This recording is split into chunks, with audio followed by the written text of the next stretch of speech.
నిన్న బెజ్జూర్ మండల కేంద్రంలో జరిగిన మీటింగ్ లో అర్షద్ హుసేన్ గారు కోనేరు వంశీ పైన మాట్లాడిన మాటలని మేము తీవ్రంగా ఖండిస్తున్నాం.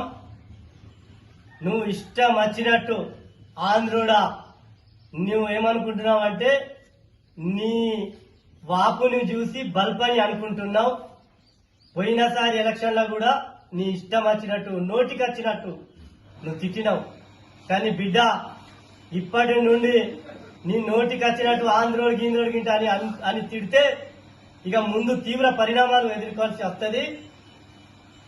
నువ్వు ఇంతకు ముందు కోనప్ప దగ్గర పనిచేసినప్పుడు నీ పరిస్థితి ఏ విధంగా ఉండేనో ఒక్కసారి నీ గుండె మీద చేసి ఆలోచించుకో.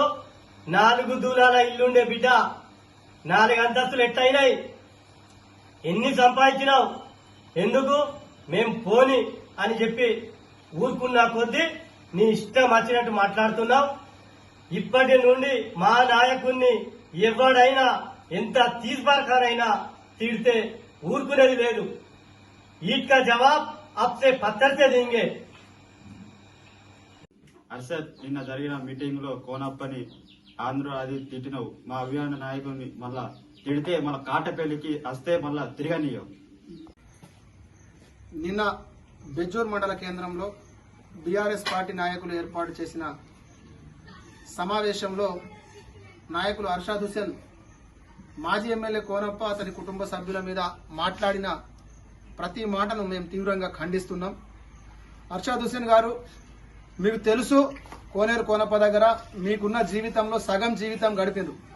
ఆయన గురించి అన్నీ తెలిసి ఆయన దగ్గర అన్ని సంపదలు అనుభవించి పెంకల ఇండ్ల నుంచి ఏసీ బంగ్లా దాకా వెళ్ళిన మీరు ఇవాళ ఆయన గురించి ఆయన కుటుంబం గురించి మాట్లాడడం దయ్యాలు వేదాలు వల్లించినట్లుంది. కోనేరు కోనప్ప గారు మీకు ఎంత చేసిండ్రో మా అందరికీ తెలుసు. ఒక తెలంగాణ ఉద్యమకారుడిగా గత 14 సంవత్సరాలు నేను తెలంగాణ కోసం కొట్లాడుతుంటే పలు సందర్భాల్లో నేను ఆ మాజీ ఎమ్మెల్యే గురించి ప్రస్తావన ఉద్యమ సందర్భంలో మాట్లాడుతుంటే ఆ వీడియోలు చూపించి నన్ను ఆర్థికంగా, సామాజికంగా, రాజకీయంగా అడుగడుగున అణుచుకుంటూ వచ్చిండ్రు.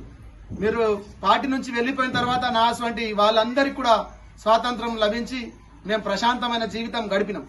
అంతేకాకుండా నిన్న కృష్ణన్న గురించి మాట్లాడాం.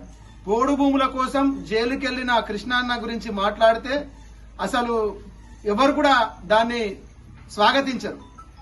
మళ్ళొకసారి మీరు రెచ్చగొట్టే వ్యాఖ్యలు గతంలో ఈ విధంగానే మాట్లాడి ఇవాళ నియోజకవర్గం స్థితి ఇక్కడ దాకా తీసుకొచ్చారు. మీరే చెప్తారు అభివృద్ధి చేయలేదని చెప్పేసి. కోనప్ప మీద విమర్శించడం అంటే బీఆర్ఎస్ మీద విమర్శించడమే. గత 10 సంవత్సరాలు తెలంగాణ రాష్ట్ర ప్రభుత్వంలో గౌరవ మాజీ ముఖ్యమంత్రి కేసీఆర్ గారు స్వయంగా అసెంబ్లీ సాక్షిగా ఒప్పుకున్నాడు ఆ ఫ్యామిలీ మంచిదని. బహిరంగ సభలలో కూడా ఒప్పుకున్నాడు కోనప్ప కష్టజీవి. అనేక సందర్భాల్లో వచ్చినప్పుడు రోడ్లు, బిర్జులు అభివృద్ధి తప్ప ఆయన సొంత లాభం ఎన్నడూ అడగలేదని చెప్పేసి గౌరవ మాజీ ఐటీ మున్సిపల్ మంత్రి కూడా చెప్పిండు. ఎస్పీఎం కంపెనీ ఓపెనింగ్ కోసం కోనప్ప పడ్డ కృషి, కష్టం. ఇవాళ మూతపడ్డటువంటి కంపెనీ రాష్ట్రంలో కాదు దేశంలో ఏ కంపెనీ తెరుచుకోదు. మరి ఎస్పీఎం కంపెనీని తెరిపించే అంత శక్తి, సత్తా ఉన్నటువంటి కోనప్ప గారు అంతర్రాష్ట్ర బిర్జీ 100 కోట్లతో నిర్మించినటువంటి శక్తి, సత్తా ఉన్నటువంటి కోనప్ప గారు ఈ నియోజకవర్గానికి అభివృద్ధి చేయలేదు, కొబ్బరికాయలు కొట్టడానికి పరిమితమైందని చెప్పడం మరి మీరు విద్యావంతులు, మీ విజ్ఞతకు వదిలేస్తున్నాం. మీ నోటి దురుసుతో గత ఎన్నికల్లో వచ్చిన ఫలితాల వల్ల నియోజకవర్గ వ్యాప్తంగా ప్రజలు దాని యొక్క ఫలాలు అనుభవిస్తున్నారు. ఇవాళ ఏ గ్రామానికి వెళ్లినా కనీసం రోడ్డు సౌకర్యం, గుంతలు పడితే మట్టిపోయేసే స్థితిలో కూడా లేనటువంటి స్థితి ఉందంటే దానికి ప్రత్యక్షంగా, పరోక్షంగా అర్షద్ హుసేన్ మీరే కారణం అని చెప్పేసి అందరికీ తెలుసు.